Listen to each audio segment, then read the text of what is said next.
आमर ये सरस्वती शिशु विद्या मंदिर धानमंडल ये हूँ 28तम वार्षिक क्रीड़ा उत्सव। शिक्षा विकास समिति तथा विद्यार्थी योजना अनुसार आमर जो आधारभूत अच्छी 5टी से शारीरिक शिक्षा हूँ गोटे अंग जोटा कि जब कहते खलुधर्म शरीर माध्यम खलुधर्म साधन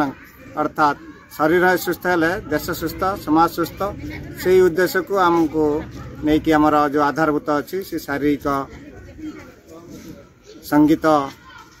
योग नैतिक शिक्षा संस्कृत ये जो 5टी आधारभूत विषय अच्छी आधारभूत को नहीं कि आमर ये प्रतिवर्ष शारीरिक शिक्षाक्रम आमर प्रतिवर्ष प्रदर्शित हुए। विद्या मंदिर धानमंडल रे जो शिशु भाई भौणी माने क्रीडा रे भाग नहीं वार्षिक क्रीडा रे अनेक पिला तो भाग नहीं भर कृति प्रतियोगी शिशु भाई हूँ भौणी समस्ते खूब सुंदर प्रदर्शन कले खूब झाड़ बुहैले सब्जी गुरुमा माने अनेक परिश्रम करी से खेल को साकार करिबारे प्राणपणे चेष्टा करथिले समस्ते लागिले समस्त को मोर अशेष धन्यवाद।